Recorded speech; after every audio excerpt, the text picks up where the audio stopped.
Luciana Balboa, un placer tenerte acá, ahora sí de forma formal, y que esperamos que en algún momento entonces tenerte en Uruguay y poder demostrar Montevideo y alguna otra Punta del Este y algún otro lugar más que te va a gustar mucho.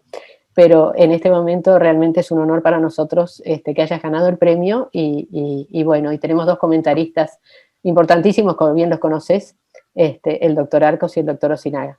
Así que le doy la palabra al doctor Arcos, que es quien modera esta conferencia. Adelante, José Pedro, por favor.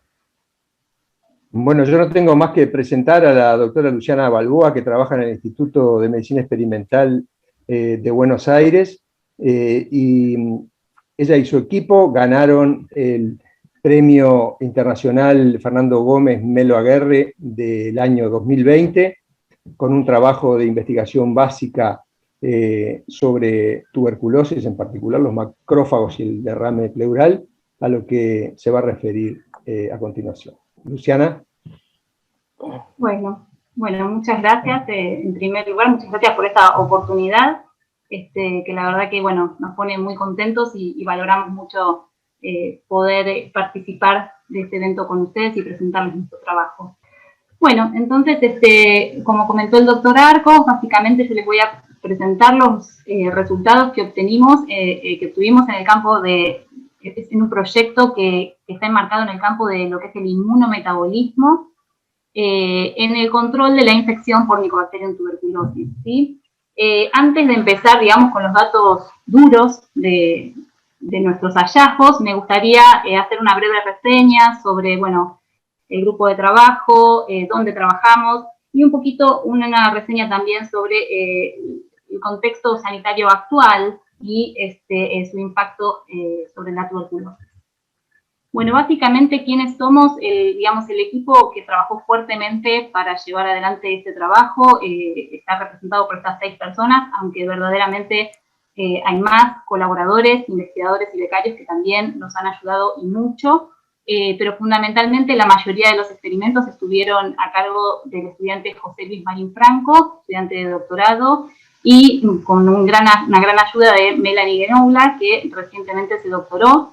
Ambos, bueno, hacen su doctorado o recientemente lo terminaron y están haciendo su postdoctorado bajo mi dirección en el Instituto de Medicina Experimental en Buenos Aires, en el laboratorio que está dirigido por la doctora María del Carmen Saciaín, investigadora principal del CONICET, bueno, una persona con un frondoso prontuario, digamos, científico, que empezó trabajando en lepra, y luego fue migrando hacia la tuberculosis, y bueno, es quien me ha dado siempre el apoyo para desarrollar y empezar a desarrollar mis líneas de trabajo en mi grupo, ¿no? Y nada de esto sería posible sin la enorme colaboración de los médicos, ¿sí? Estos desarrollos, digamos, con espíritu biomédico siempre requieren de una cercanía con quienes están en la clínica, que le dan otro vuelo a los trabajos. En este caso nosotros contamos con la enorme colaboración del doctor Eduardo Moraña, que ahora ya se jubiló, pero bueno, fue quien nos facilitó las colecciones de los derrames pleurales de pacientes con tuberculosis, de los cuales voy a referirme un poquito más adelante, y del doctor Domingo Palmeros. El doctor Palmeros es una eminencia en tuberculosis, es el jefe del Instituto de Fisiopneumología del Instituto Bacareza, que pertenece a la Facultad de Medicina de la Universidad de Buenos Aires, y es jefe de la unidad de neumonología del Hospital Muniz. Como dije, la mayoría de los ensayos los realizamos en el Instituto de Medicina Experimental en Buenos Aires. El Instituto de Medicina Experimental es de doble dependencia, depende de CONICET, que es nuestro Consejo Nacional de Ciencia y Técnica, y también de la Academia Nacional de Medicina. Y de hecho, el instituto físicamente está ubicado en las instalaciones de la Academia Nacional de Medicina, ¿sí? Nuestra academia es de las más antiguas de América, el año que viene va a cumplir 200 años. Y bueno, la verdad que el edificio es hermoso. Si estuviéramos en otro contexto sanitario, por ahí alguno de ustedes lo conozca seguramente, pero bueno, sería interesante que lo conozcan. Tiene un aula magna hermosa, una biblioteca que es realmente una joya, con más de 30.000 ejemplares, muchos realmente de una antigüedad importante, y bueno, con, digamos, ejemplares de de las celebridades médicas más importantes de nuestro país y también internacional. Y bueno, y aquí algunas fotos de algunas de las instalaciones de nuestro instituto, en donde se ven, por ejemplo, cabinas de seguridad, etc.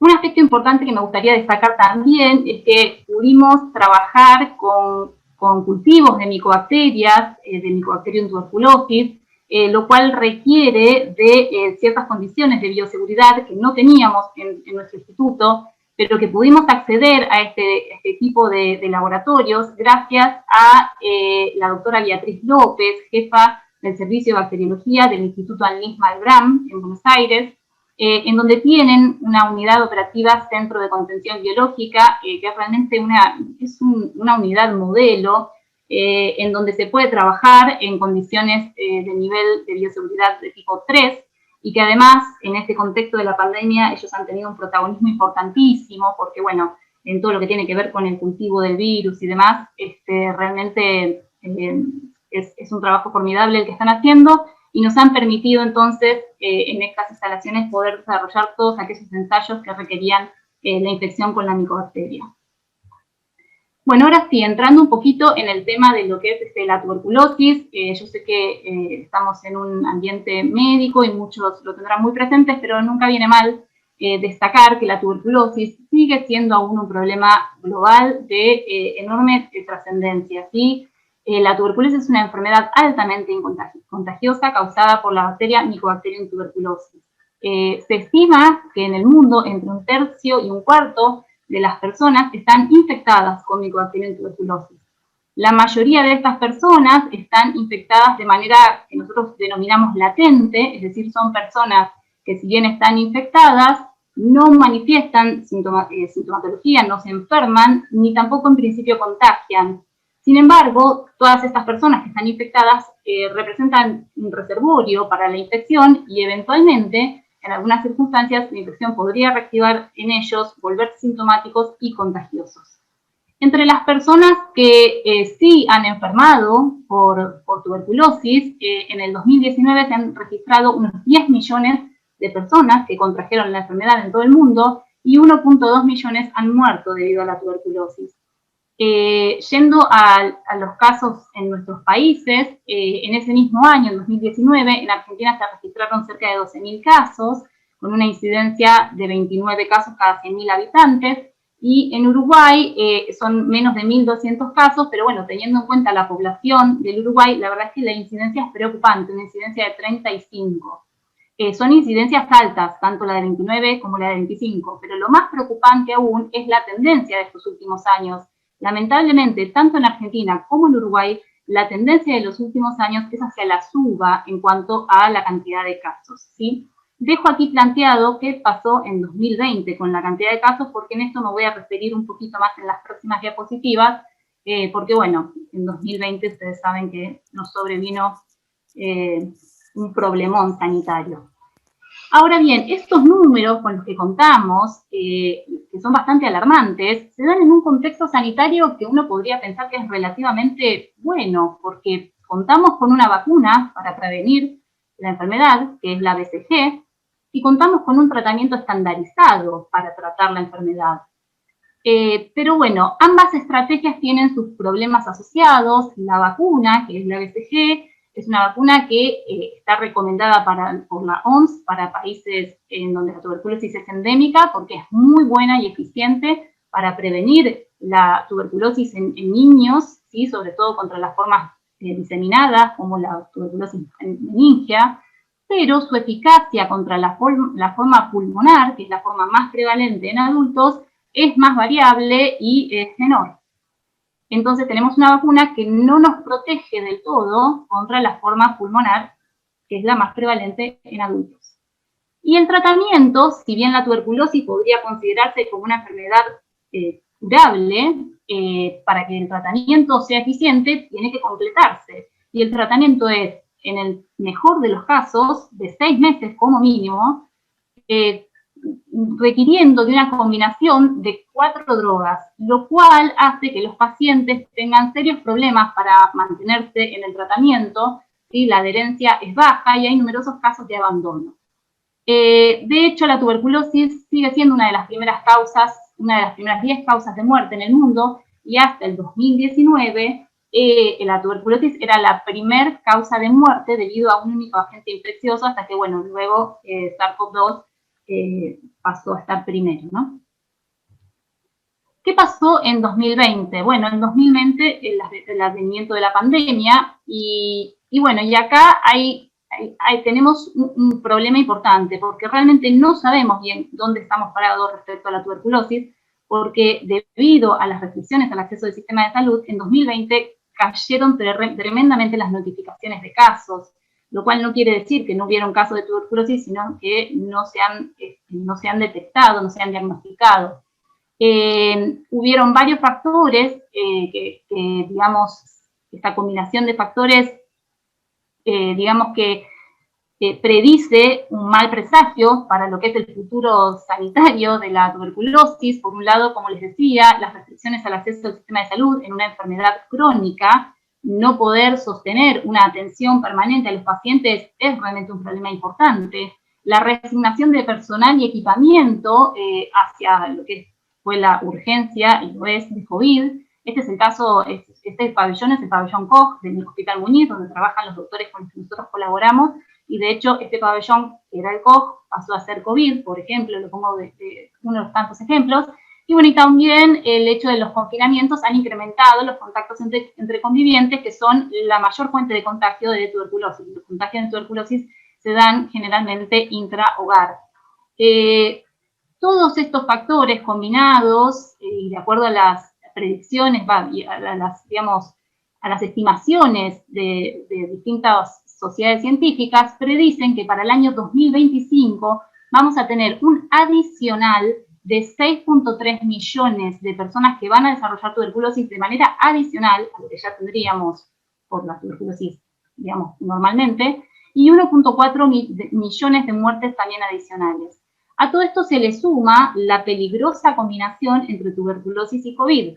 De acuerdo a los datos, en nuestro país, aquellas personas teniendo COVID que además tienen tuberculosis activa, tienen 3.6 veces más probabilidad de muerte que aquellas personas con COVID sin antecedentes de tuberculosis.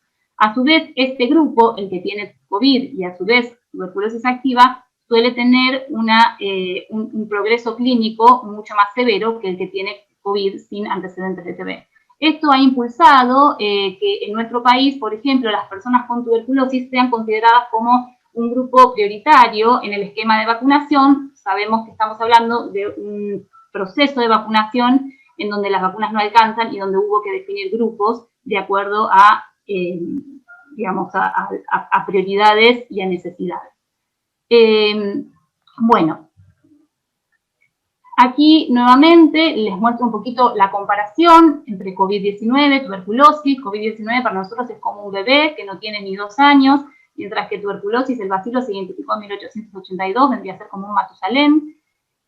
Para COVID, rápidamente al año tuvimos una vacuna desarrollada. Para la tuberculosis, la vacuna, la BCG, se desarrolló en el año 1921 y es la vacuna, la misma, la que tenemos hasta hoy en día, aprobada y en uso. Para COVID se desarrollaron una cantidad enorme de candidatos vacunales. Este número debe estar incluso desactualizado porque es del año pasado, con, bueno, numerosos desarrollos que fueron pasando las distintas fases clínicas y muchos que ahora les insisto deben ser unos cuantos más aprobados, mientras que para la tuberculosis seguimos con solo la BCG como única vacuna disponible y aprobada para su uso en humanos. En cuanto a cantidad de muertes, fíjense que COVID en 2020 causó 1.7 millones de muertes, la tuberculosis en 2019 había causado 1.4, con la enorme salvedad de que estos valores los viene causando desde hace décadas.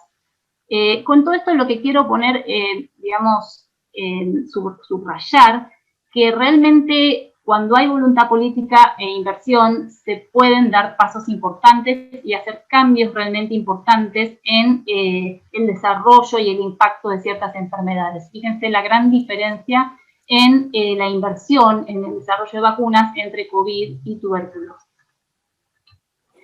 Bueno, cierro entonces este paréntesis, digamos, sanitario que quería hacer, dejando un poco un mensaje positivo de que, bueno, podemos aprender lecciones de COVID y digamos, invertir, apostar un poco en los desarrollos científicos para poder dar respuesta a esta enfermedad que nos viene azotando desde hace tanto tiempo. Y justamente esta situación de tener esta cronicidad, esta relación crónica con este patógeno que nos conoce tanto, porque lo traemos desde hace tantísimos años con nosotros, es lo que hacen también que sea tan difícil combatirlo. Mycobacterium tuberculosis nos conoce muy bien, como podríamos decir, se la sabe toda, sabe cómo evadir nuestra respuesta inmune, y eso se lo ha ganado por interactuar con nosotros de manera crónica. Y esta interacción crónica que se sostiene en esta enfermedad, que como les digo es muy prolongada, hace que exista un remodelado del metabolismo que se da tanto en la micobacteria, ¿sí?, que por ejemplo puede adquirir un fenotipo durmiente, como también en su principal célula hospedera, que son los macrófagos. Nosotros estudiamos en nuestro grupo de trabajo mucho o bastante estos cambios metabólicos que sufren los macrófagos en el marco de la infección, ¿sí? Y de hecho, el éxito de Mycobacterium tuberculosis como patógeno depende en gran medida de su capacidad para adaptarse al medio intracelular de los macrófagos humanos. En trabajos anteriores, sobre todo Melanie, ha estudiado fuertemente cómo hay distintos mecanismos que conducen a la acumulación de cuerpos lipídicos en los macrófagos, o por el contrario, que desarman estos cuerpos lipídicos, estas bolsas de grasas que se forman dentro de los macrófagos, y cómo el hecho de tener estas acumulaciones de lípidos predisponen a los macrófagos a ser más susceptibles a la infección por Mycobacterium tuberculosis. En el día de hoy me voy a enfocar un poquito más en este aspecto que estuvimos estudiando, el metabolismo de los macrófagos, y que tiene que ver con el balance entre la vía glicolítica, ¿sí?, para generar energía, para obtener ATP, o la respiración mitocondrial en los macrófagos, y cómo eso también entonces repercute en el curso de la infección. Entonces, vamos a ir adentrándonos en lo que es el inmunometabolismo, que es un campo emergente dentro de la inmunología, en donde lo que se trata de estudiar es cómo distintas vías metabólicas son capaces de impactar y de regular las funciones efectoras de las células de la respuesta inmune. En este caso nos vamos a enfocar en los macrófagos, ¿sí? Digamos que en forma didáctica se suele clasificar a los macrófagos en dos tipos: macrófagos M1 o macrófagos M2. Los macrófagos M1 están caracterizados por una gran capacidad microbicida, es decir, que son los macrófagos que son capaces de eliminar a los patógenos que los infectan. Serían los macrófagos que uno quisiera tener para defenderse contra la micobacteria. Por otro lado, tenemos macrófagos M2, que son macrófagos más con funciones más de tipo regulatorias, macrófagos que están encargados más en lo que tiene que ver con la reparación de los tejidos y la cicatrización tisular. Lo que se sabe con respecto a estos dos fenotipos de macrófagos es que la generación de cada uno de ellos está fuertemente impactada por el tipo de metabolismo que se establece en ellos. En los macrófagos M1 lo que predomina es un metabolismo de tipo glicolítico, en donde la glucosa que el macrófago consume la deriva a piruvato y de ahí a lactato gracias a un factor de transcripción llamado HIF1-alfa, del cual me voy a referir bastante en este trabajo.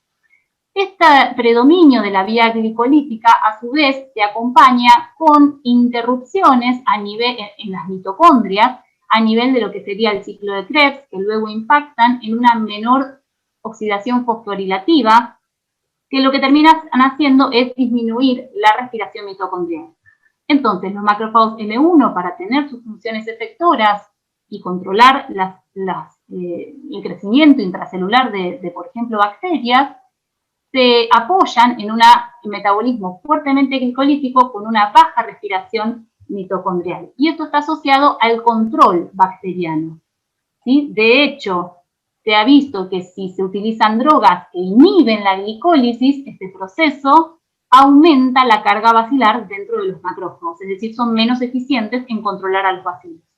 Por otro lado, en los macrófagos M2, lo que ocurre es que la glucosa que se toma se utiliza para alimentar fuertemente la respiración mitocondrial, ¿sí? Entonces hay una baja actividad glicolítica, una fuerte respiración mitocondrial, también una fuerte oxidación de ácidos grasos. Todos este tipo de metabolismo, en definitiva, generan una alta cantidad de ATP, pero en forma más tardía. Es decir, no es una respuesta tan rápida y vigorosa como la que tienen los macrófagos M1. Y se supone que en este caso esta respuesta un poquito más diferida en el tiempo es, digamos, es adaptativa, es ventajosa, porque estos macrófagos tienen una función, digamos, más a largo plazo, que tiene que ver con procesos de cicatrización, mientras que los otros tienen que actuar rápidamente porque hay bacterias que los están invadiendo. En este caso, entonces, este fenotipo de macrófagos se asocia con la persistencia bacteriana, y si uno, por ejemplo, bloquea este tipo de metabolismo, por ejemplo, la oxidación de ácidos grasos, se pierde, digamos, los macrófagos se vuelven más microbicidas, ¿sí? Es decir, son mejores para controlar la carga bacilar. Entonces queda claro que modulando el metabolismo de estos macrófagos se puede, digamos, impactar en la capacidad de control de estos macrófagos de la carga bacilar.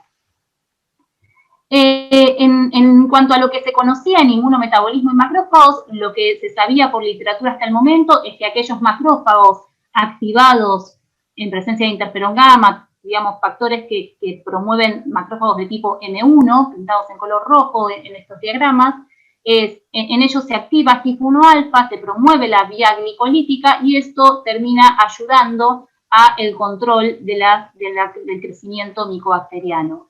Otro aspecto que se conocía es que en las distintas subpoblaciones de macrófagos de pulmón, distintas vías metabólicas se asociaban a distinta capacidad de controlar o no la micobacteria. En los macrófagos alveolares, lo que se observó es que estos macrófagos tienen un metabolismo más parecido a los macrófagos M2, con una fuerte respiración mitocondrial, fuerte oxidación de ácidos grasos y resultan más permisivos para el crecimiento de las micobacterias, mientras que los macrófagos intersticiales, que devienen de monocitos circulantes, en estos macrófagos el metabolismo es más parecido al que tienen los macrófagos M1, es decir, más glicolítico, y suelen ser más restrictivos para el crecimiento intracelular de Mycobacterium en tuberculosis. En este contexto, nuestra pregunta fue si podría el microambiente tuberculoso interferir con la red metabólica asociada al perfil M1 de los macrófagos y de esta manera modular su actividad microbicida contra el Mycobacterium tuberculosis. Entonces, para justamente poder modular este microambiente tuberculoso, lo que hicimos fue emplear muestras de derrames pleurales de pacientes con tuberculosis. Y lo utilizamos como una muestra fisiológicamente relevante capaz de reflejar el entorno, digamos, el microambiente de una cavidad humana, en este caso la cavidad pleural, infectada por Mycobacterium tuberculosis. Entonces el abordaje experimental fue relativamente sencillo. Lo que hicimos fue tomar monocitos de dadores sanos, los diferenciamos hacia macrófagos in vitro y los activamos, bueno, los dejamos sin activar en el caso de los macrófagos M0 o los activamos hacia el perfil M1, ¿sí? En presencia de agentes polarizantes conocidos que llevan al perfil M1 como interferón gamma y LPS, en presencia o no del líquido pleural tuberculoso, ¿sí? Un líquido pleural, digamos, carente de bacilos, sin bacilos, solamente tratando de usar aquellos mediadores solubles presentes en este microambiente, y entonces en este caso hablamos de macrófagos M1 generados en presencia del líquido pleural, PM1 de acá en más. Entonces empezamos estudiando cómo era el consumo de glucosa en estos tres tipos de macrófagos, y para ello lo que hicimos fue evaluar la expresión del principal transportador de glucosa en estas células, que es GLUT1, y esto lo evaluamos mediante dos metodologías distintas, y también evaluamos el consumo de glucosa en estos tres tipos de macrófagos, también empleando dos metodologías distintas. Lo que pudimos observar es que los macrófagos M1, como está reportado en la literatura, tienen mayor expresión de GLUT1 respecto de los macrófagos M0 y mayor consumo de glucosa respecto de los macrófagos M0 o macrófagos, digamos, restin no activados. Cuando estos macrófagos M1 son expuestos al líquido pleural tuberculoso, su capacidad de captar e interiorizar la glucosa se incrementa. Entonces, hasta ahora lo que vimos es que los macrófagos M1 generados en presencia de líquido pleural tienen más capacidad de captación de la glucosa. Sabiendo que los macrófagos M1 intrínsecamente son muy glicolíticos y derivan la glucosa que consumen hacia el lactato, supusimos que estos macrófagos M1 generados en presencia de líquido pleural que estaban tomando más glucosa generarían más lactato. Sin embargo, cuando medimos la liberación de lactato en estos tres grupos de macrófagos a distintos tiempos, observamos que mientras que los macrófagos M1 sí generaban mucho lactato, los macrófagos M1 generados en presencia del líquido pleural tuberculoso no eran capaces de derivar esa glucosa que habían captado hacia la producción de lactato. Esto que observamos con los macrófagos M1 generados en presencia del líquido pleural tuberculoso no lo observamos cuando utilizamos líquidos pleurales asociados a otras etiologías, como por ejemplo falla cardíaca, cáncer o neumonías. A su vez, para la mayoría de los ensayos utilizamos un pool de líquidos provenientes de pacientes individuales, digamos, de líquidos pleurales, y para evaluar cuán extrapolable era nuestro resultado a otros líquidos pleurales, lo que hicimos fue testear otro pool constituido por 10 muestras de 10 pacientes distintos e incluso probar muestras individuales, líquidos pleurales individuales de distintos pacientes. Y en todos los casos, ya sea para el pool 1, para el pool 2 o para las muestras individuales de pacientes, todos eran capaces de inhibir la liberación de lactato de los macrófagos M1. Entonces, el líquido pleural estaba inhibiendo la glicólisis aeróbica asociada a los macrófagos M1. ¿A dónde iba esa glucosa adicional que era captada entonces en estos macrófagos? Bueno, mediante distintos abordajes de oximetría, lo que llegamos a concluir es que en estos macrófagos esta glucosa adicional estaba siendo usada para alimentar la respiración mitocondrial. Y estos gráficos lo que muestran es el consumo de oxígeno asociado en este caso, por ejemplo, a la generación de ATP, a la fosforilación oxidativa, y lo que podemos ver es que hay un incremento de la respiración mitocondrial en estos macrófagos M1 tratados con el líquido pleural tuberculoso, ¿sí? Es decir, estos macrófagos ya no se están comportando metabólicamente hablando como un macrófago M1 microbicida tal cual nosotros lo conocemos. Bueno, a su vez, todos estos cambios metabólicos impactan en forma directa en la función de las mitocondrias, que es el sitio bioenergético por excelencia. Lo que se sabe, o lo que se sabe sí, en literatura, es que la morfología de las mitocondrias está sumamente asociada con la función bioenergética de las mismas. Por lo tanto, los macrófagos M1, que como yo les comenté antes, son macrófagos fuertemente glicolíticos y en donde el ciclo de Krebs está interrumpido y la respiración mitocondrial está disminuida, en estos macrófagos, por tener estas disfunciones mitocondriales, lo que suelen ocurrir son procesos de fisión mitocondrial, en donde las mitocondrias entonces se dividen y generan mitocondrias más pequeñas, más redondeadas y, bueno, y mayor cantidad porque devienen de una fisión. Mientras que en macrófagos, en donde hay una alta respiración mitocondrial, las mitocondrias suelen tener una morfología más de tipo tubular y son más grandes. Nosotros pudimos observar que en nuestras condiciones experimentales los macrófagos M1 tenían mitocondrias más pequeñas, de menor perímetro y más abundantes, ¿sí? Posiblemente originadas por procesos de fisión. Mientras que los M1, tratados con el líquido pleural tuberculoso, tenían mitocondrias más de tipo tubulares, más alargadas, más grandes y menos numerosas, lo cual es compatible con el hecho de que tienen mitocondrias con mayor respiración mitocondrial. Lo mismo validamos mediante microscopía electrónica, en donde pudimos observar que en los macrófagos M1 tratados con el líquido pleural tenían mitocondrias más de tipo tubulares. Entonces, el líquido pleural previene la disfunción mitocondrial que normalmente ocurre en los macrófagos M1. Bueno, entonces tratamos de buscar qué factor de transcripción podría estar regulando todos estos procesos y, lógicamente, fuimos a estudiar HIF-1-alfa, que, como les conté anteriormente, es fundamental en impulsar la vía glicolítica en estos macrófagos. Además, HIF-1 tiene un rol fundamental, ya que es capaz de conectar todas las vías metabólicas con las vías inmunológicas, digamos. HIF-1 es capaz de inducir genes que conducen a la glicólisis, pero también genes que conducen a las propiedades proinflamatorias. Entonces nos pareció un buen candidato para evaluar en nuestro sistema. Lo que observamos es que los macrófagos M1 tenían una alta expresión de HIF-1 la cual se perdía en los macrófagos M1 tratados con el líquido pleural. Y esto lo pudimos nuevamente validar con distintos pools de líquidos y con líquidos individuales.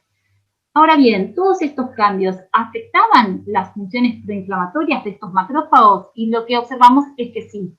Dos parámetros, digamos, muy importantes que son indicadores de la capacidad proinflamatoria de las células, como la liberación de la interleuquina I1 beta y la producción de especies reactivas del oxígeno mitocondriales, ¿sí? Parámetros proinflamatorios que están incrementados en los macrófagos M1, se pierden cuando estos macrófagos son tratados con el líquido pleural tuberculoso.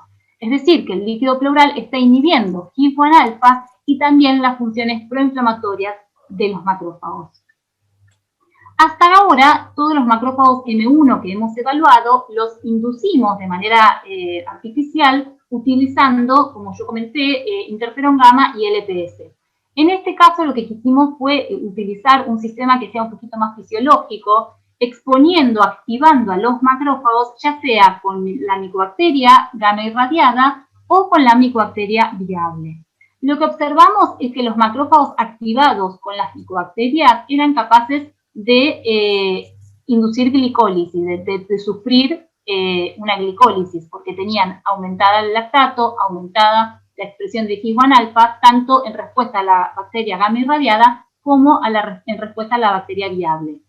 Ahora bien, esta glicólisis que se inducía se inhibía cuando esta activación se daba en presencia del líquido pleural tuberculoso. Con lo cual, el líquido pleural tuberculoso también está inhibiendo la activación que está ejerciendo la micobacteria per se. Las propiedades proinflamatorias inducidas, en este caso, por la micobacteria también se inhiben por el líquido pleural tuberculoso y, lo más importante de todo, es que la carga bacilar de estos macrófagos tratados con el líquido pleural tuberculoso estaba incrementada. Entonces tratamos de buscar alguna alternativa como para tratar de revertir el efecto inhibitorio del líquido pleural sobre los macrófagos M1. Para ello, entonces intentamos estabilizar a la proteína HIF-1 valiéndonos de unas drogas que son capaces de inhibir a enzimas que normalmente se encargan de la degradación de HIF-1.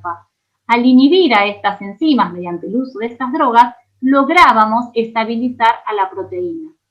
Entonces lo que hicimos fue tratar macrófagos M1 con el líquido pleural tuberculoso en presencia de estos estabilizadores de HIF-1 y evaluar entonces si lográbamos recuperar la glicólisis aeróbica de estos macrófagos. Como puede verse aquí, el tratamiento con DMOC o con cloruro de cobalto, que son las dos drogas que se suelen emplear para estabilizar HIF-1 lograba recuperar los niveles de lactato en aquellos macrófagos tratados con el líquido pleural tuberculoso. También logramos recuperar la producción de I1 beta, la producción de especies reactivas mitocondriales, es decir, las propiedades proinflamatorias de estos macrófagos. También la morfología mitocondrial se recuperó en el sentido de que estos macrófagos volvieron a tener mitocondrias con morfología de macrófagos M1, es decir, mitocondrias disfuncionales. Pero bueno, lo más importante era ver si todo esto podía ciertamente impactar en el control de los bacilos.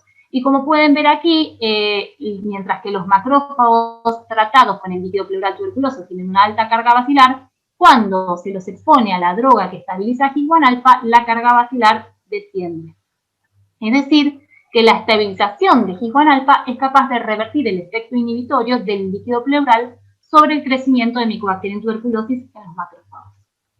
Bueno, para validar un poco el efecto de este estabilizador de HIF-1 en particular de DMOC, quisimos validarlo utilizando un modelo murino de infección.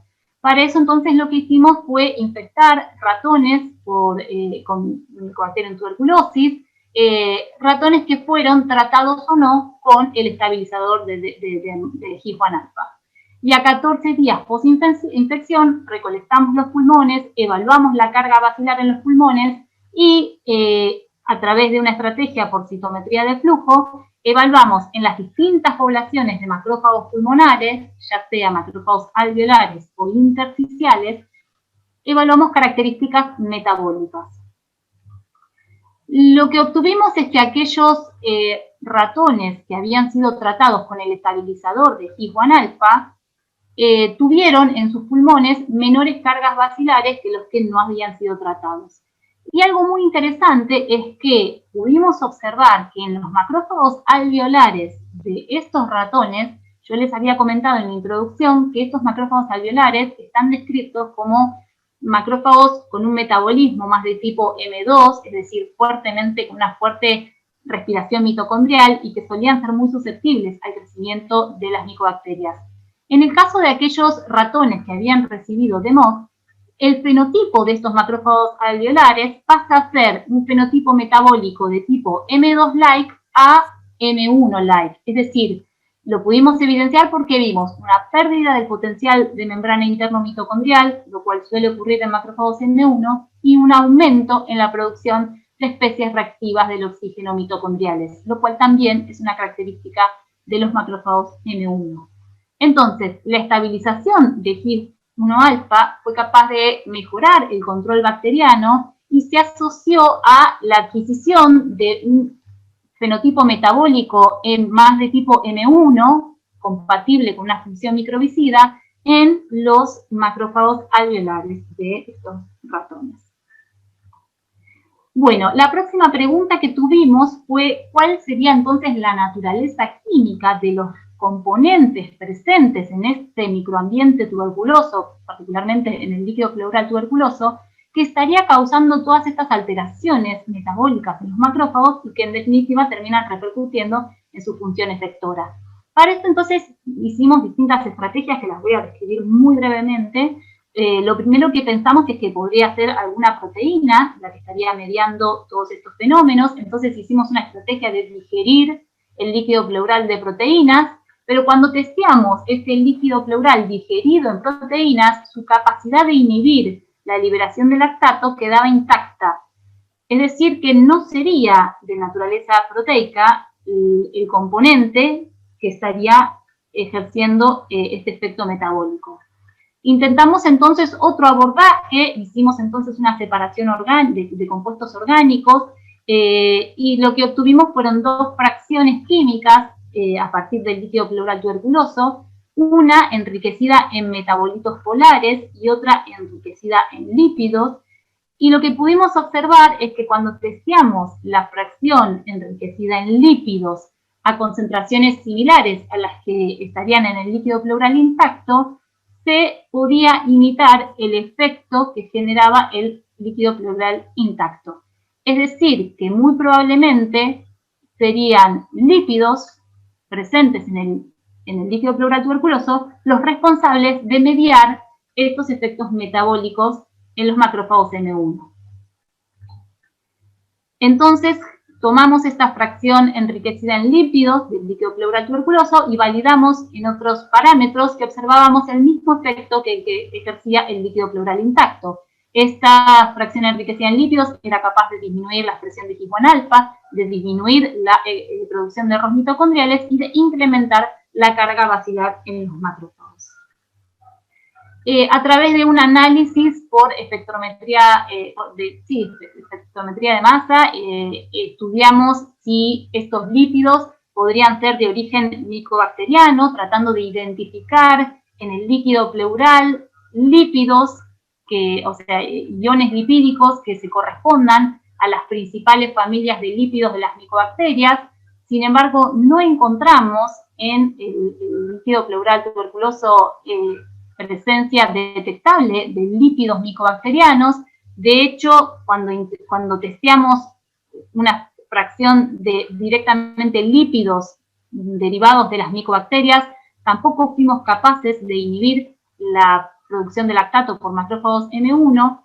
Por lo tanto, concluimos que estos lípidos con capacidad de modular el metabolismo de los macrófagos M1 son lípidos del hospedador y no lípidos del patógeno. Entre los lípidos del hospedador, pensamos que la familia de lípidos de los eicosanoides podrían ser una buena familia candidata, ya que, de acuerdo a la literatura, estos lípidos son capaces de regular la respuesta inmune en distintas maneras, regulando distintos procesos y bueno, también con un fuerte impacto, por ejemplo, sobre monocitos y macrófagos.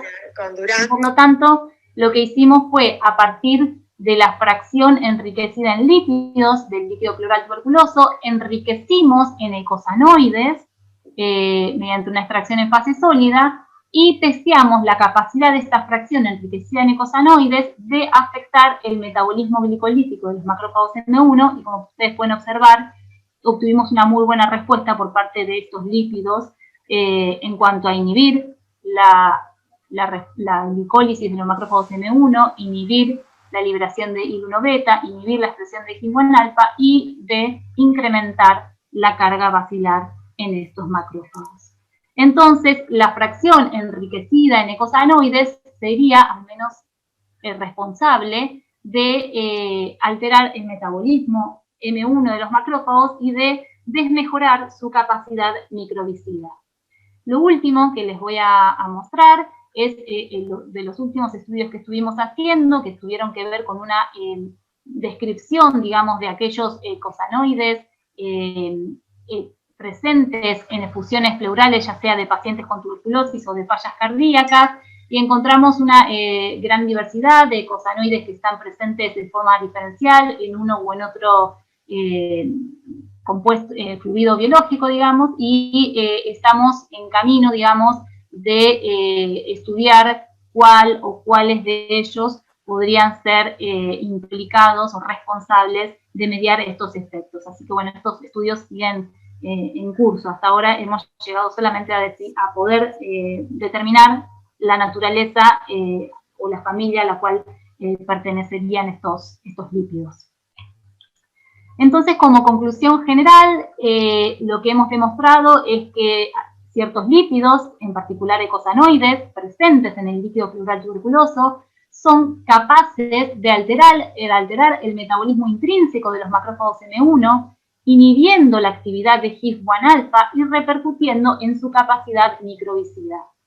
Por otro lado, la estabilización de HIF-1 alfa mediante, por ejemplo, el uso de MOC, que es un estabilizante de HIF-1 alfa, logra revertir este efecto del líquido pleural tuberculoso.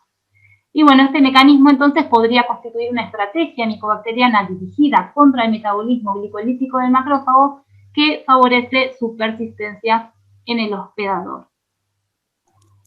Bueno, y simplemente para retomar entonces con la introducción y con la situación sanitaria, nada, estimo que debo haber estado hablando unos 40 minutos, no sé, tal vez más, tal vez menos, y simplemente durante mi charla se estima que 104 personas murieron a causa de tuberculosis en todo el mundo. Entonces, simplemente como un llamado de conciencia para ponernos también rápidamente en acción para cumplir con también las expectativas que nos hemos puesto a nivel mundial de acabar con la tuberculosis en los próximos años.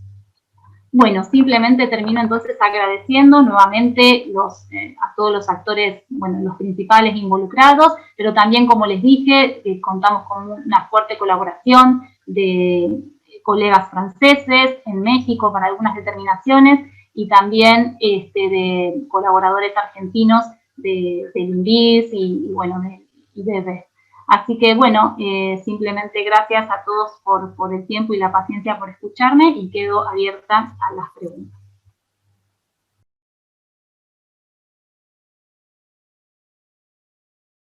Felicitaciones, Luciana, por tan completa y clara presentación acerca de tu trabajo, que una vez más ratifica que hemos otorgado el premio a un trabajo de alta calidad.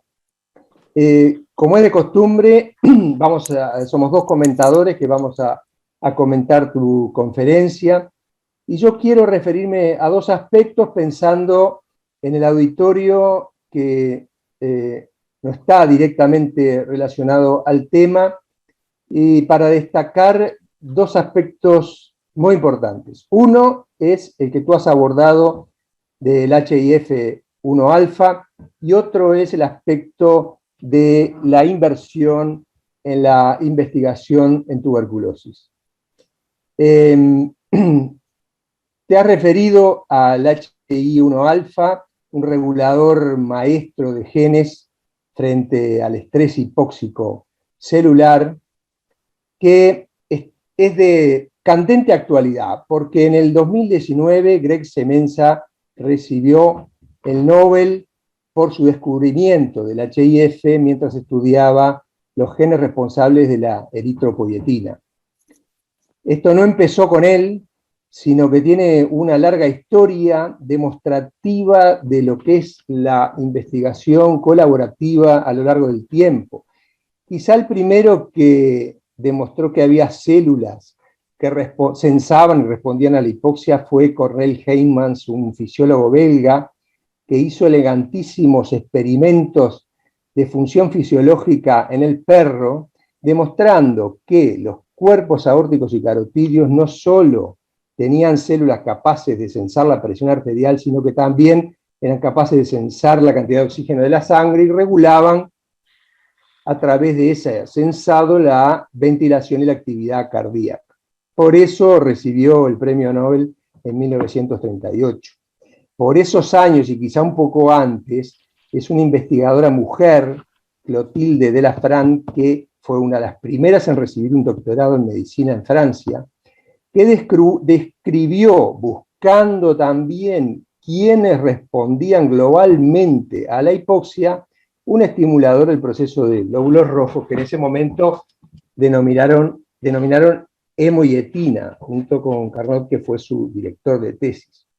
Ese tema quedó un poco abandonado por la dificultad de reproducir sus experimentos, pero fue otra mujer en Helsinki, Eva Bonsdorf, quien pudo reproducirlos muy bien y aisló la sustancia activa que ya en ese momento denominó eritropoyetina, factor de crecimiento hormonal, hormona, citoquina, así como se lo quiera llamar. Luego, varios años después, en la década del 80, en Chicago se aisló el gen de la eritropoyetina, caracterizándole completamente.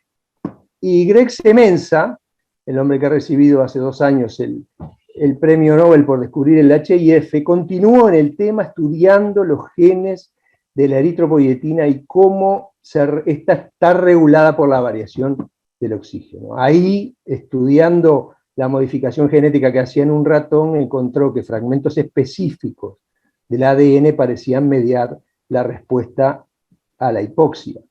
Y fue capaz de purificar, clonar, caracterizar al HIF, que es ese factor de transcripción que aumenta exponencialmente cuando declina la concentración celular de oxígeno. Y tiene esa capacidad de transcripción de genes que son adaptativos tanto en la glicolisis, como modulando la piruvato de deshidrogenasa, en la eritropoiesis, estimulando la eritropoyetina, y también en la angiogénesis a través de estimular el factor de crecimiento endotelial vascular.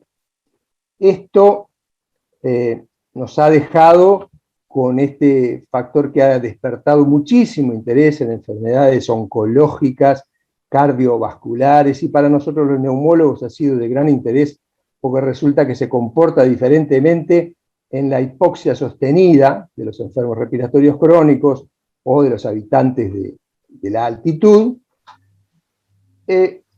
Con ese tipo de hipoxia se comporta diferente que cuando la hipoxia es intermitente, como se ve en muchas patologías respiratorias. Ejemplo de la investigación colaborativa fue que Semenza no ganó el premio Nobel solo, sino que lo hizo en conjunción con Radcliffe, un médico que en Oxford, en Inglaterra, estudiando los genes de muchas células, determinó que no eran las únicas células, la del hígado y la del riñón, las que sensan y producen la eritropoyetina, sino que esta capacidad está presente en todas las células, también en el macrófago, como vimos hoy. Y un tercer ganador de este mismo premio Nobel fue William Kelly, en Harvard, Boston, un oncólogo, aunque parezca mentira, estudiaba la enfermedad de von Hippel-Lindau, esa enfermedad tan rara, caracterizada por el desarrollo de tumores en distintas partes del cuerpo, que tiene también vinculación estricta, porque es autosómica dominante, hereditaria, vinculación con los genes responsables, reguladores de la hipoxia en la von Hippel-Lindau, interactúan con el complejo proteico del HIF-1 alfa. Así que hasta aquí quería recordar y destacar la importancia de la relevancia que ustedes han dado en el trabajo al HIF, y que seguramente es una pieza fundamental que conocimos en los últimos años del censado y la respuesta al oxígeno.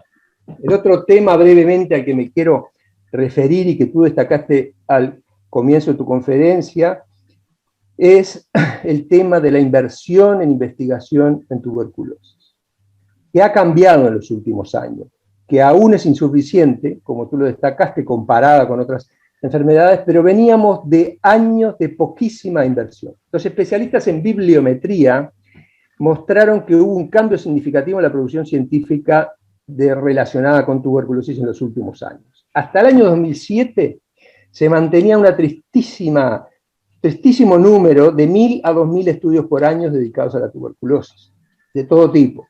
A partir de 2007 se produce un incremento sostenido. Se llega a un récord en el año 2019 con 9.928 publicaciones ubicadas en PubMed sobre tuberculosis.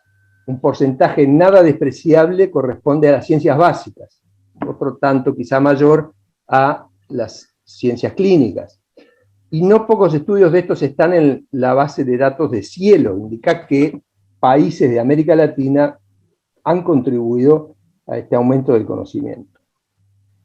Los especialistas en cienciometría, que es una nueva disciplina que mide y analiza la producción del trabajo científico, nos señalan algunos cambios fundamentales en la inversión que se ha dedicado a la investigación en tuberculosis. Algunos ejemplos son, por ejemplo, en Estados Unidos, la INIH ha comenzado a financiar lo que han llamado unidades de investigación en tuberculosis, que comenzaron en 1994, para integrar la investigación científica básica con la clínica en países donde hay tuberculosis endémica.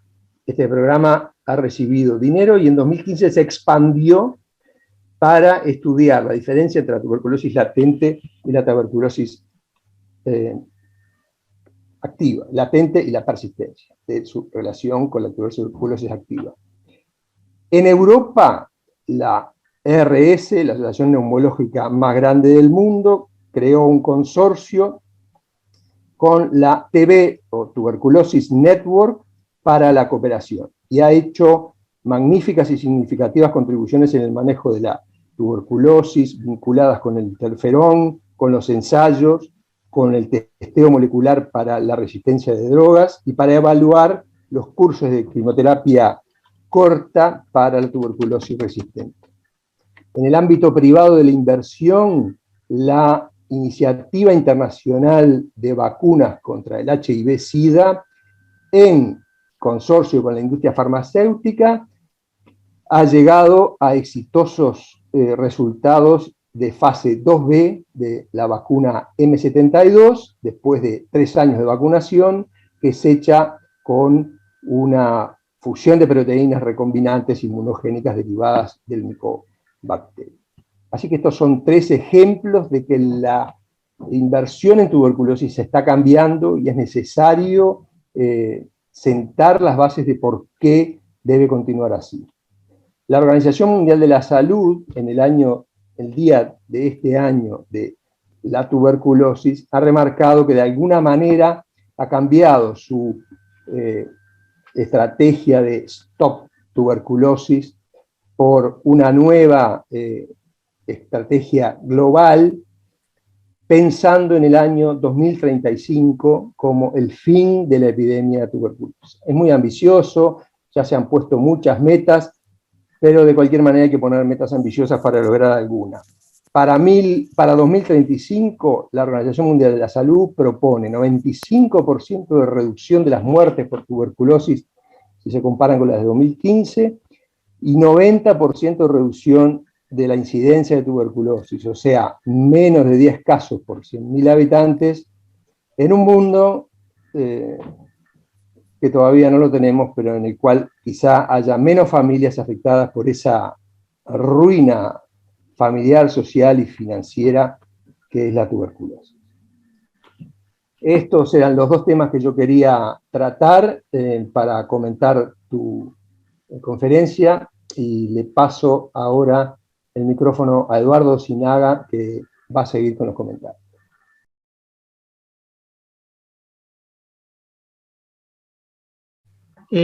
Felicitaciones, Luciana. Fue una comunicación brillante, acorde con el trabajo que tuvimos el gusto de leer oportunamente, y también acorde con la historia del grupo de ustedes de investigación, porque leyendo lo que han publicado, esto no es un aspecto puntual, sino que es producto de una línea muy productiva, y no porque tengan mucha gente, sino que eso muestra de alguna manera la fuerza y la calidad de los recursos humanos involucrados para generar conocimiento que se está publicando en revistas de primer nivel internacional, como el artículo que publicaron en diciembre pasado en Seal Report. Así que bueno, realmente una excelente oportunidad que hayas podido dar esta conferencia en la academia vinculado al premio que te fue otorgado. También es un contexto donde la novedad está implícita, porque hablar de inmunometabolismo no es lo corriente. Cuando aparece el inmunometabolismo, a los inmunólogos se le complica porque tienen que volver a sus viejos libros de bioquímica, de repente hace décadas, a repasar la glicólisis, el ciclo de las pentosas, ciclo de Krebs, beta-oxidación, etcétera, etcétera, pero no por cultura, sino como muy bien quedó plasmado en tu presentación, porque esto regula a las células. Esto tiene un efecto regulador que determina que un macrófago tenga una capacidad fagocítica destructora, o que sea un macrófago que no fagocita y que incluso puede ser angiogénico, como los M2. Y esto además, el inmunometabolismo va mucho más allá de los macrófagos, porque podemos hablar de inmunometabolismo de las células dendríticas, podemos hablar del inmunometabolismo de los linfocitos. Y simplemente como ejemplo y como coherencia con lo que acabas de mostrar, si vemos qué pasa con un linfocito T, que es el cerebro funcional del sistema inmune, cuando está en reposo, tiene un metabolismo parecido a un macrófago M2, o sea, usa las mitocondrias como principal fuente de producción de energía, con el ciclo de Krebs, fosforilación oxidativa y cadena respiratoria mediante. Bien, pero un linfocito, cuando reconoce al antígeno y se activa, tiene un profundo cambio metabólico. Y ese cambio metabólico es como que si fuese un macrófago M1. Ahora pasa a tener un gran consumo de glucosa, a consumir la glucosa, pero en aerobiosis. No es que le falte el oxígeno, sino que decide, por una señal que es justamente el GIF-alfa, que a partir de allí la glucosa se va a consumir, pero para producir lactato, usar rápidamente la glucosa, tener energía y de esa manera cambiar su conducta, porque ahora se activó. Ese linfocito activado lo puede ser un TH1, linfocito TH2, linfocito TH17, o sea, todos los efectores tienen este cambio. Pero si miramos qué pasa con los linfocitos supresores, con los Treg, es como un macrófago M2. O sea, lo que estás analizando y demostrando en tu trabajo sobre macrófagos M1, M2, se observa con analogía asombrosa cuando se ve qué pasa con el inmunometabolismo de los linfocitos T. Tal es así que hay una situación que es extraordinaria, que un linfocito efector, el TH17, que estimula los neutrófilos, que es clave en el mecanismo de defensa, ese linfocito TH17 tiene la capacidad de convertirse en Treg. Y cuando se convierte en Treg es porque le cambió el metabolismo. Pasa de TH17 a Treg, dejando de generar la glucólisis anaerobia para generar ahora el uso de la fosforilación oxidativa como fuente de energía. O sea, es extraordinario el impacto regulador del sistema inmune que tiene el metabolismo. Y esta es un área del conocimiento que hay casos puntuales desde hace unos 30 años, que tomó vida hace unos 10 años y estos últimos 5 años han sido espectaculares. Y hoy de inmunometabolismo es impresionante lo que está apareciendo y es removedor, y lo que genera todavía, como es tu trabajo, son aportes, pero ¿cuántas preguntas surgieron de ahí? Y surgen a partir de lo que se está encontrando. Y aquí nos encontramos con otro elemento conceptualmente muy familiar a los médicos. ¿Qué es eso de que se consuma la glucosa en aerobiosis y se forme lactato? Eso se conoce como efecto Warburg. Eso que nosotros los médicos lo tenemos asociados desde chiquito al cáncer, porque es una propiedad característica de las células malignas el usar el efecto Warburg. Y entonces, ¿qué similitud encontramos entre un linfocito T que se activó y una célula maligna? ¿Por qué el efecto Warburg ocurre en las dos? Entonces, en el cáncer, ¿para qué se ha asociado? Porque es un tipo de metabolismo que favorece el crecimiento, favorece la proliferación. Hay sustratos intermedios de la glucólisis que participan en vías en el anabolismo y en la síntesis de componentes importantes para el crecimiento. Y es justamente lo que requiere un linfocito T cuando se activa. ¿Qué tiene que ocurrir cuando un linfocito se activa?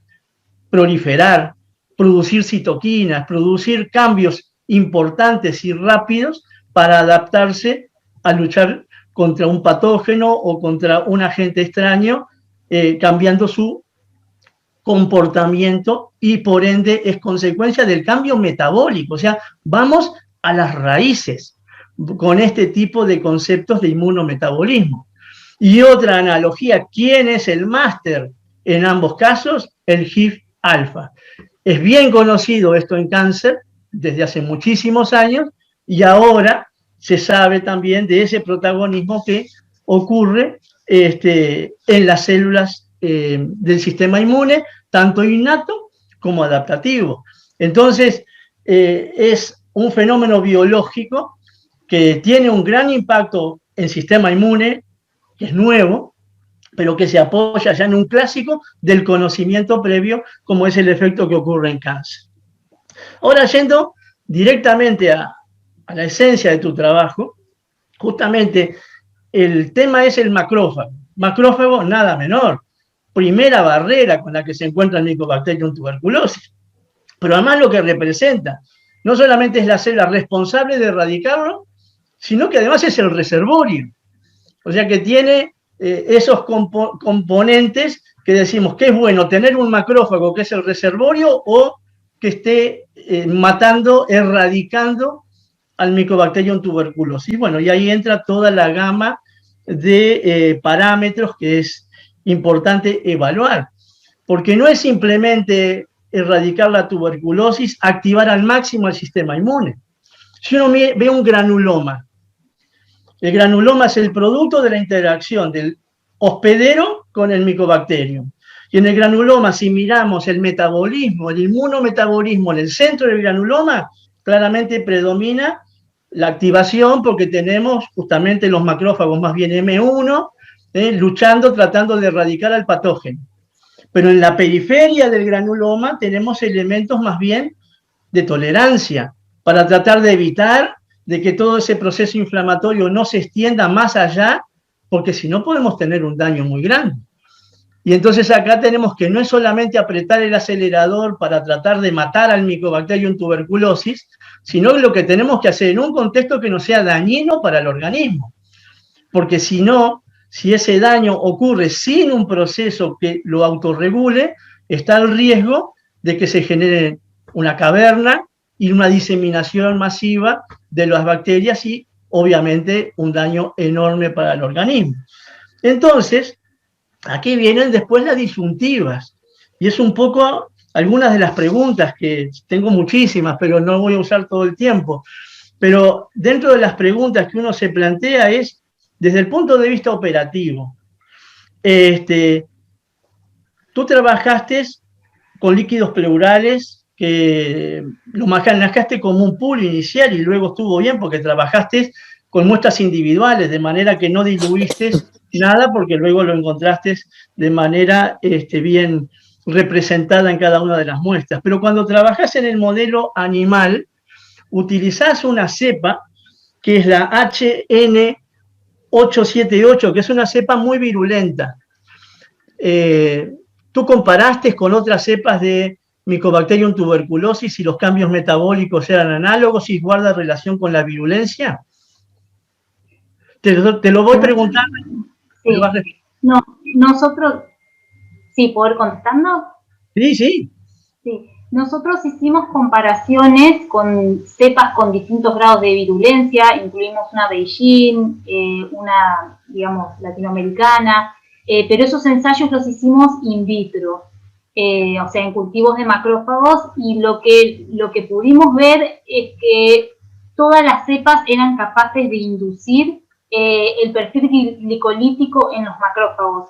Nosotros hubiéramos esperado ver por ahí diferencias en cuanto a la capacidad de inducir la glicólisis aeróbica por parte de las distintas cepas, pero no. Al menos en nuestros resultados in vitro, las cepas tenían una capacidad similar de incrementar el ingreso de glucosa a los macrófagos y la derivación de esa glucosa al lactato.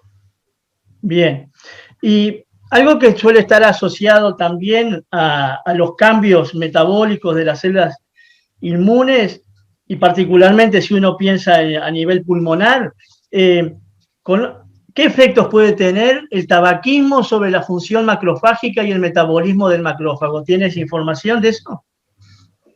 Bueno, hay algunos estudios, sí, que muestran un efecto directo de la nicotina, por ejemplo, sobre la función macrofágica, inhibiendo la capacidad fagocítica de los macrófagos, y hay estudios que también, utilizando macrófagos de lavados bronquialveolares de pacientes, demuestran que los macrófagos que vienen de pacientes fumadores tienen una peor capacidad de clearance de la micobacteria, es decir, son menos microbicidas.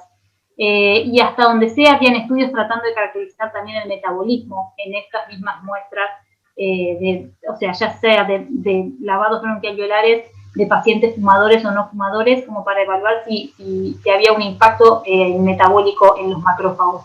No estoy al tanto si ya esos resultados están publicados, pero sé que estaban en curso esos ensayos en un grupo que trabaja en colaboración con África, lo estaban realizando. Muy bien, muy interesante. Y después, obviamente que el objetivo final es poder llegar a algo que tenga un impacto terapéutico. Como tú decías, bueno, está la estrategia de vacunación. Difícilmente para la vacunación tal vez esto pueda ser un plus, aunque nunca se sabe, ¿no? Es mirar lo que está pasando con la inmunoterapia del cáncer y por donde menos se pensó aparecieron las grandes novedades. Pero sí de repente puede ser en lo que puede ayudar a sumar asociado a la administración de las drogas, la administración de los antibióticos, Mycobacterium tuberculosis. ¿Tienes alguna información o alguna perspectiva de cómo este tipo de conocimientos de inmunometabolismo podría sumar en el tratamiento?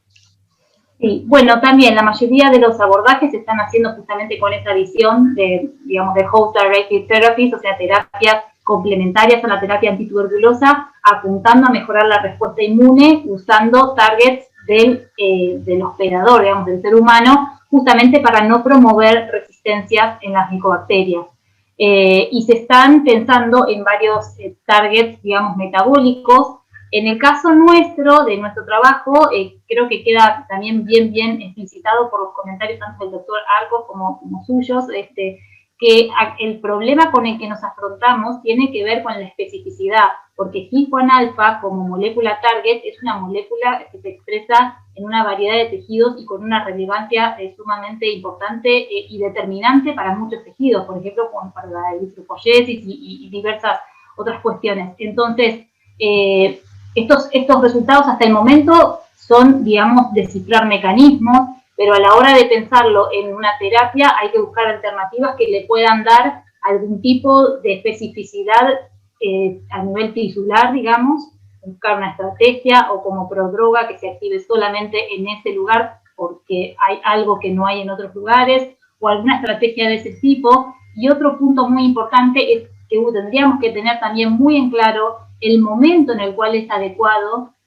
realizar esta intervención. Porque como usted muy bien dijo, doctor Osinaga, si uno está todo el tiempo activando al sistema inmune para una respuesta preinflamatoria, llega un punto de que el sistema se desbalancea y puede terminar ocasionando daño tisular que tampoco es querido. Entonces, todavía hay que profundizar mucho más para estudiar cómo determinar la ventana de tiempo en la cual esta intervención sería positiva, que nosotros creemos que tiene que ser en una etapa muy temprana de la infección, y cómo otorgarle especificidad al tratamiento, para que la intervención sobre, en este caso, por ejemplo, HIF-1-alfa, se dé solamente en el sitio de infección y no a nivel sistémico. Esos son dos puntos claves, no menores, pero bueno, eso todo se parte de un conocimiento básico que luego se va escalando y mejorando y acercando hacia la aplicación, ¿no? Muy bien, muchas gracias y nuevamente felicitaciones por el excelente trabajo que desarrolla. No, bueno, gracias a ustedes. Yo le comentaba a la doctora Lago que creía que este iba a ser el segundo premio y realmente sí lo fue, así que bueno, muchas gracias. Bueno, Luciana, un placer ahora, al haberte conocido y haberte oído tu conferencia, realmente no tengo más que felicitarte y agradecer que hayas estado en Zoom. Hay una pregunta, Graciela. Ah, sí, perdón. Decime. Hay una pregunta de Marina Palermo. A ver, sí. No. Marina Palermo es la directora del Instituto de Medicina Experimental. Mira qué bien. Sí, buenas noches tenerla. Puedo, no sé si puedo, 2 minutitos nomás. Pero cómo no. Bienvenida. Primero, bueno, agradecer a los organizadores porque ha sido un encuentro muy productivo y muy esclarecedor, tanto por la conferencia que dio Luciana y los aportes del doctor Arcos y de Osinaga, la verdad, muy interesante todo. Lo segundo, por supuesto, felicitarla a Luciana y manifestar nuestro orgullo de que el grupo liderado por María del Carmen Saciaín y Luciana Balboa, la verdad que son un lujo tenerlos en el instituto, y bueno, creo que queda demostrada la rigurosidad científica con que trabajan, el entusiasmo y la capacidad ejecutora con pocos recursos de todo tipo, humanos y económicos, todo lo que se puede trabajar. Y bueno, ahora sí, una preguntita, Luciana, si puedo. El tema que estábamos hablando entre Osinaga y vos, Luciana, de la especificidad y la interacción entre los eicosanoides o los lípidos que aparentemente se producen de manera desbalanceada, no sabemos si en la composición o en la concentración, pero bueno, hay una composición lipídica en el líquido pleural que de alguna manera modula a los macrófagos. ¿Se sabe la relación entre los receptores que hay en esos macrófagos para eicosanoides y el HI1-alfa? ¿Cómo es la expresión? Si se modula, porque ese sería un punto. Si vos demostrás que el eicosanoide está actuando vía F1-alfa, tal vez la regulación de sus receptores es un punto importante, ¿no? Sí, es un punto muy interesante el que comentas, Marina, gracias. La verdad se sabe muy poco. porque hay una dificultad intrínseca en el estudio de los eicosanoides, y es que son una familia de lípidos estructuralmente muy parecidos entre sí, por lo tanto, muchos de los receptores los comparten. Es decir, hay receptores que unen varios eicosanoides y hay eicosanoides que se unen a varios receptores. Eso complejiza mucho la situación de poder decir, bueno, es tal receptor con tal eicosanoide y esta es su vía de señalización. Así que bueno, con el grupo de trabajo nos estamos rompiendo bastante la cabeza como para ver cómo dilucidar un poquito y tratar de ir limpiando cuáles eicosanoides quedarían como candidatos, pero ciertamente encontrar la relación entre esos eicosanoides y HIF-1 sería totalmente novedoso. Hasta ahora todo lo que hemos buscado en literatura no hay ese tipo de vinculaciones. Y sí, la composición de eicosanoides y demás también da otro punto de intervención, ¿no?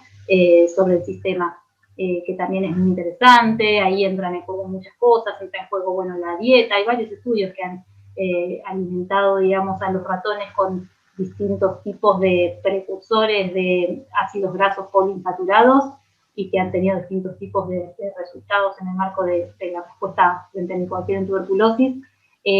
Nosotros todavía estamos en un proceso como muy exploratorio, pero bueno, hasta ahora, por los estudios de correlaciones que tenemos una tendencia muy interesante a que son eicosanoides con funciones descritas en la literatura de proresolutivas los que se asocian a la inhibición en el metabolismo M1. Lo que nos falta es conectarlo con HIF-1. Muy bien, gracias Luciana. Gracias. Doctora Palermo, muchísimas gracias por estar presente y por sus palabras. Y bueno, Luciana, 1.000.000 de gracias nuevamente, felicitaciones, y las últimas palabras, el doctor Arcos, el académico Arcos, quiero que sea él el que las dé. Muchas gracias, Luciana, al equipo, a Marina Palermo, y felicitarla por estar trabajando en un instituto que está en un nivel tan bueno y de avanzada. Como hoy hice algunas consideraciones acerca de la investigación colaborativa, nada mejor sería que pudiera haber relación entre algunos grupos que están trabajando en inmunología y en modelos de Mycobacterium tuberculosis en Uruguay, según me cuenta Eduardo Sinaga, que pudieran tener relaciones con ustedes y de la colaboración surgieran buenos resultados para esta terrible enfermedad. Muchas gracias. Gracias. Muchas gracias. Terminamos esperamos acá, por entonces. el video, avisá cuando venga. Sí, ojalá. Bueno, Ahí muchas está. gracias. Te esperamos. Chao. Muchas Gracias. gracias Hasta la gracias a todos. próxima. Hasta la próxima. Un abrazo.